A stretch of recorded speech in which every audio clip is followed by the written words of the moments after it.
नमस्कार. The deep डाईव्हमध्ये आपलं स्वागत आहे. आजची तारीख आहे 23 जानेवारी 2026 शुक्रवार. आपल्यासमोर आजच्या वृत्तपत्रांमधल्या बातम्यांचा एक मोठा ढिगारा आहे. पण आपण फक्त मथळे वाचणार नाहीयेत, तर त्यामागे नेमकं काय दडलंय याचा शोध घेणार आहोत. आजच्या बातम्या पाहिल्या की एक गोष्ट मला तरी स्पष्ट दिसतीये. भारत एकाच वेळी दोन वेगवेगळ्या आघाड्यांवर लढतोय. एकीकडे देशांतर्गत सामाजिक, आर्थिक आणि सुरक्षाविषयक मोठी आव्हानं आहेत, तर दुसरीकडे जागतिक पटलावर एक मोठी शक्ती म्हणून उभे राहण्याची महत्त्वाकांक्षा आहे. चला तर मग या दुहेरी आव्हानांचा अर्थ नेमका काय आहे हेच आज आपण सविस्तरपणे समजून घेऊया. सुरुवात करूया एका बातमीने, जी मला वाटतं भारताच्या अंतर्गत सामाजिक रचनेवर थेट परिणाम करू शकते. 2027ची जनगणना ही पूर्णपणे डिजिटल असणार आहे. आणि महत्त्वाचं म्हणजे जवळपास 95 वर्षांनंतर यात जातनिहाय माहिती गोळा केली जाणार आहे. हे एक खूप मोठं पाऊल आहे. नक्कीच. ही केवळ एक प्रशासकीय प्रक्रिया नाहीये. याचे दोन महत्त्वाचे पैलू आहेत असं मला वाटतं. पहिला म्हणजे डिजिटल सेन्सस. याचा अर्थ माहिती गोळा करणं, तिचं विश्लेषण करणं, हे सगळं खूप वेगवान आणि अचूक होईल. प्रत्येक गणक कर्मचाऱ्याच्या हातात एक मोबाईल ॲप असेल, ज्यामुळे रिअल टाईम डेटा मिळू शकेल. पण दुसरा आणि जास्त महत्त्वाचा मुद्दा आहे तो म्हणजे जातनिहाय माहितीचा. होय. शेवटची जातनिहाय जनगणना इंग्रजांनी 1931 मध्ये केली होती. त्यानंतर आता हे पहिल्यांदाच घडतंय. हे ऐकून माझ्या मनात पहिला प्रश्न येतो तो डेटाच्या सुरक्षिततेचा. इतकी संवेदनशील माहिती, तीही डिजिटल स्वरूपात. म्हणजे सायबर सुरक्षा आणि नागरिकांच्या गोपनीयतेचं काय, याबद्दल काही विचार झालाय का? अगदी बरोबर प्रश्न आहे. हा सर्वात मोठा चिंतेचा विषय असणार आहे. सरकारला एक अतिशय मजबूत डेटा सुरक्षा प्रणाली उभी करावी लागेल. कारण या डेटाचा गैरवापर होण्याची शक्यता आहे. अगदी ती शक्यता नाकारता येत नाही, पण या माहितीचा जो संभाव्य परिणाम आहे तो अधिक दूरगामी आहे.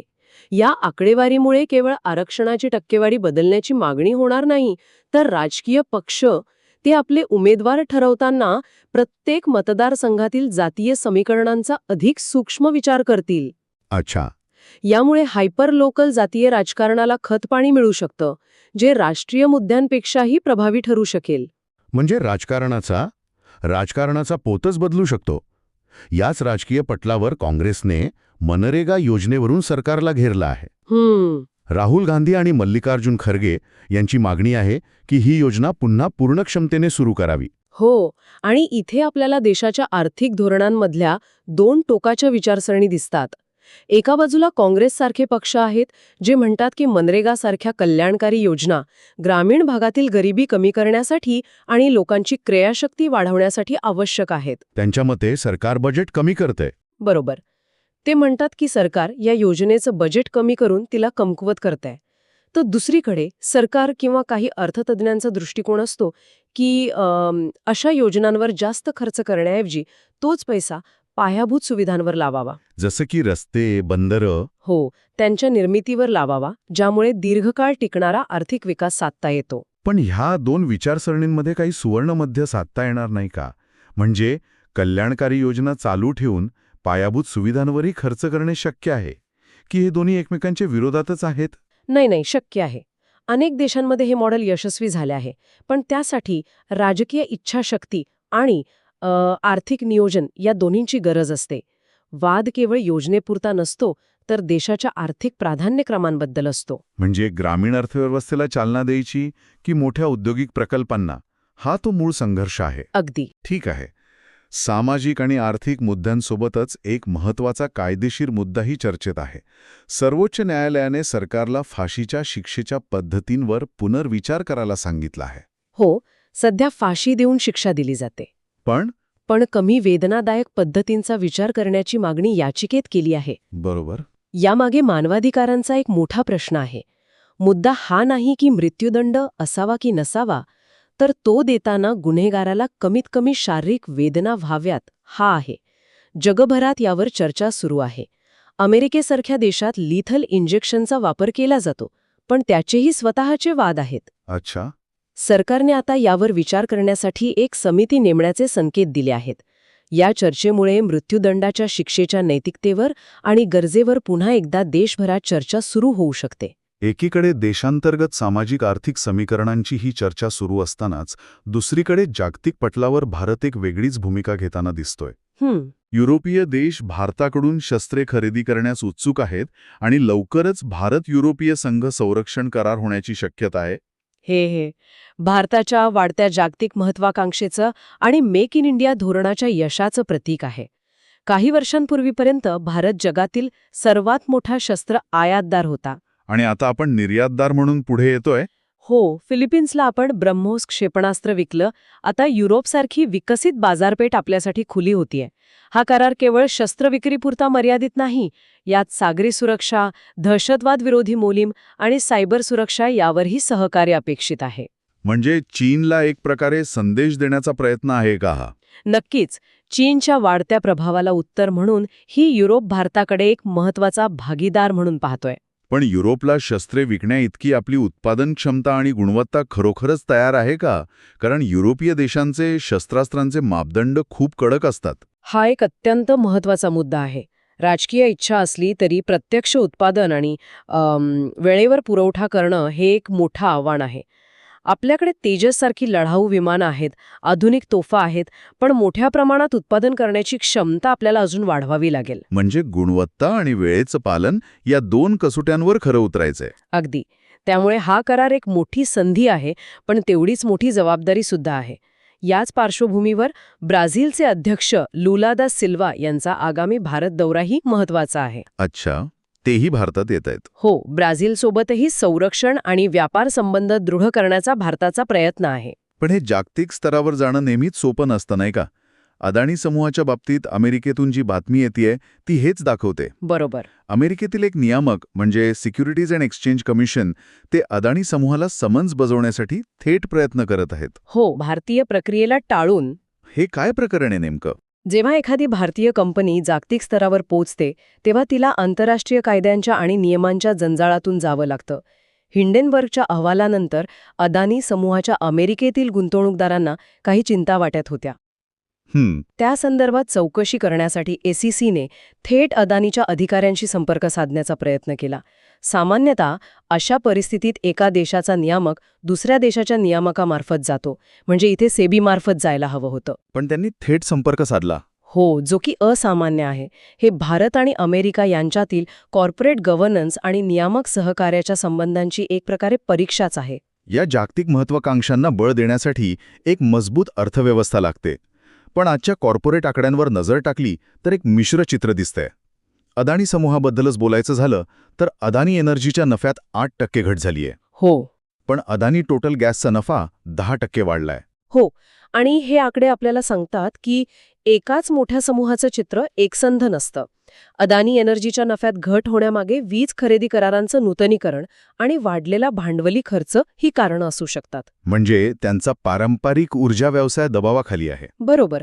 याउलट अदानी टोटल गॅसचा नफा वाढलाय कारण शहरी गॅस वितरणाचं जाळं वेगाने विस्तारत आहे आणि CNGची मागणी वाढतीये. यातून दिसतं की समूहाचं नवीन ऊर्जा क्षेत्र जसं की गॅस वाढीची संधी दाखवत आहे. आणि मनोरंजन क्षेत्रात झी एंटरटेनमेंटच्या नफ्यातही 5% घट झालीय. झीची गोष्ट थोडी वेगळी आहे. मनोरंजन उद्योगात प्रचंड स्पर्धा आहे. एका बाजूला पारंपरिक TV चॅनल्स आहेत आणि दुसऱ्या बाजूला नेटफ्लिक्स, Amazon प्राईम सारखे OTT प्लॅटफॉर्म्स. प्रेक्षक विभागला गेलाय. अगदी. आणि जाहिरातींचा पैसाही विभागला गेला आहे. त्यामुळे झी सारख्या मोठ्या कंपन्यांनाही नफा टिकवून ठेवण्यासाठी संघर्ष करावा लागतोय. आणि त्यांचं नुकतंच एक मोठं विलिनीकरण रद्द झालं, त्याचाही परिणाम झाला असेल. हो, त्याचाही परिणाम त्यांच्या शेअरच्या किमतीवर आणि एकूणच वातावरणावर झालाय. अर्थव्यवस्थेच्या याच चित्रात बँकिंग क्षेत्रातून एक मोठी मागणी समोर येतेय.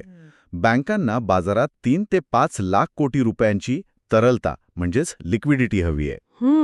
म्हणजे सणासुदीच्या काळात जशी आपल्या घरात रोख रकमेची गरज वाढते तशीच काहीशी अवस्था आता बँकांची झाली आहे असं म्हणता येईल का? अगदी उत्तम उदाहरण आहे. तसंच काहीसं झालंय. बँकिंग प्रणालीमध्ये सध्या रोख रकमेची कमतरता आहे. पण असं का झालं? याचं कारण म्हणजे कर्जाची मागणी खूप वाढली आहे. पण त्या तुलनेत बँकांमध्ये ठेवी म्हणजे डिपॉझिट वाढत नाहीयेत.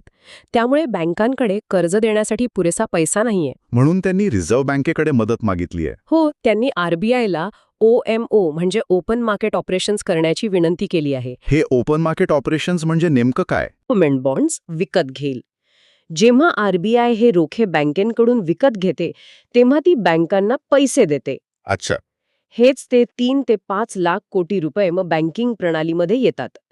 यामुळे बँकांकडे कर्ज देण्यासाठी पैसा उपलब्ध होतो आणि व्याजदर नियंत्रणात राहण्यास मदत होते. आर्थिक विकासाच्या या चर्चेत पर्यावरणाचा मुद्दा अनेकदा मागे पडतो. संयुक्त राष्ट्रांचा एक अहवाल तर खूपच धक्कादायक आहे. हो, 2023 मध्ये जगाने निसर्गाचं संरक्षण करण्यावर जेवढा खर्च केला त्याच्यात 33 पट जास्त खर्च निसर्गाचा नाश करण्यावर केलाय. हा आकडा केवळ धक्कादायक नाही, तर तो आपल्या धोरणांमधला विरोधाभास दाखवतो. आपण हवामान बदलावर मोठमोठ्या परिषदा घेतो, पण दुसरीकडे जीवाश्मी इंधन, रासायनिक खतं. अशा निसर्गाला हानी पोहोचवणाऱ्या उद्योगांना सबसिडी देतो. बरोबर. अहवालानुसार निसर्ग संरक्षणावर फक्त $130 अब्ज खर्च झाले, तर निसर्गाला हानी पोहोचवणाऱ्या सबसिडीवर तब्बल $4.3 ट्रिलियन खर्च झाले. हा एक प्रकारचा आत्मघात आहे. मग यावर काही सकारात्मक उपाययोजना होताना दिसत आहेत का? हो, काही लहान पण महत्वाची पावलं उचलली जात आहेत. याच संदर्भात भारतात नीती आयोगाने एक चांगली शिफारस केली आहे.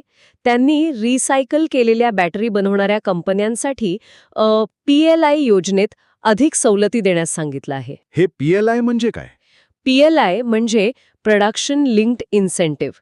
सोप्या शब्दात, सरकार कंपन्यांना तुम्ही भारतात जितके जास्त उत्पादन कराल तितकी जास्त आर्थिक सवलत आम्ही तुम्हाला देऊ असं सांगतं. अच्छा, म्हणजे उत्पादनाला प्रोत्साहन. हो, बॅटरी रिसायकलिंगसाठी ही योजना लागू केल्यास कंपन्यांना या क्षेत्रात गुंतवणूक करण्यास प्रोत्साहन मिळेल. यामुळे नवीन बॅटरीसाठी लागणाऱ्या नैसर्गिक संसाधनांवरील भार कमी होईल आणि कचऱ्याची समस्याही कमी होण्यास मदत होईल. हे एक चांगलं पाऊल आहे. नक्कीच. एका बाजूला आर्थिक विकासाची आणि जागतिक धोरणांची चर्चा आहे, पण दुसरीकडे देशाच्या काही भागांमध्ये शांतता अजूनही एक मोठं आव्हान आहे. झारखंडमधनं, मणिपूरमधनं आणि जम्मू काश्मीरमधनं आलेल्या बातम्या खूप अस्वस्थ करणाऱ्या आहेत. हो, या घटना आपल्याला आठवण करून देतात की भारतासमोरील अंतर्गत सुरक्षेची आव्हानं किती गंभीर आहेत.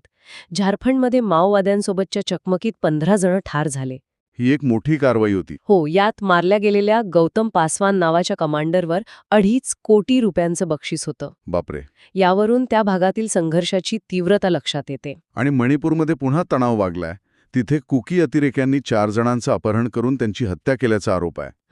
गेल्या वर्षीच्या मोठ्या हिंसाचारानंतर तिथली शांतता अजूनही किती नाजूक आहे हे या घटनेतून दिसतं. मणिपुरामधील प्रश्न हा वांशिक संघर्षाचा आहे, जो अनेक दशकांपासून धुमसतोय. तिथे शांतता प्रस्थापित करण्याचे प्रयत्न सुरू असले तरी अशा घटनांमुळे त्या प्रयत्नांना मोठा धक्का बसतो. ही घटना केवळ कायदा आणि सुव्यवस्थेचा प्रश्न नाही, तर त्यामागे खोल सामाजिक आणि ऐतिहासिक कारणं आहेत. आणि या सगळ्यात जम्मू काश्मीरच्या डोडा जिल्ह्यातून आलेली बातमी तर अत्यंत दुःखद आहे. तिथे लष्कराचं वाहन दरीत कोसळून 10 जवान शहीद झाले आहेत. ही बातमी खूप वेदनादायी आहे. दहशतवादाशी लढण्यासोबतच आपले जवान किती कठीण भौगोलिक परिस्थितीत काम करतात याचीही एक दुःखद आठवण आहे. हो. या घटना देशाच्या सुरक्षेसाठी आणि अखंडतेसाठी किती मोठी मानवी किंमत मोजावी लागते हे दाखवून देतात. देशातील या गंभीर आणि आव्हानात्मक वातावरणावर आपण बोललो, पण यासोबतच कला आणि मनोरंजन विश्वातही मोठ्या घडामोडी सुरू आहेत, ज्याकडे संपूर्ण जगाचं लक्ष लागले आहे. ऑस्करची नामांकने नुकतीच जाहीर झाली आहेत. आणि ओपेनहायमर. बरोबर. क्रिस्टोफर नोलनच्या ओपेनहायमरला सर्वाधिक 13 नामांकने मिळाली आहेत, तर बार्बीला 8 नामांकने मिळाली आहेत. हे दोन्ही चित्रपट एकमेकांच्या अगदी विरुद्ध आहेत, नाही का? पूर्णपणे विरुद्ध. विषय, शैली, दृष्टिकोन सगळ्याच बाबतीत. एकाच वेळी प्रदर्शित होऊन दोन्ही चित्रपटांनी मिळवलेला व्यावसायिक यश आणि आता ऑस्करमधील ही स्पर्धा हे यावर्षीचं वैशिष्ट्य आहे. तर आज आपण पाहिलं की भारतासमोरचं चित्र किती गुंतागुंतीचं आहे. एकीकडे 2027च्या डिजिटल आणि जातनिहाय जनगणनेतून सामाजिक समीकरणात होणारे बदल, दुसरीकडे मनरेगावरून सुरू असलेलं आर्थिक धोरणांचं द्वंद्व. जागतिक स्तरावर युरोपसोबत संरक्षण करार करून आपली ताकद दाखवण्याचा प्रयत्न. तर दुसरीकडे देशाच्या आत झारखंड आणि मणिपूरसारख्या भागांतील न संपणारा संघर्ष. हे सगळं एकाच वेळी घडतंय. गोळा करणारी पहिली डिजिटल जनगणना, जी तंत्रज्ञानाचा वापर करून आपल्या ओळखीची नोंद ठेवणार आहे, ती भारताच्या सामाजिक आणि राजकीय जडणघडणीला कोणते नवीन आयाम देईल?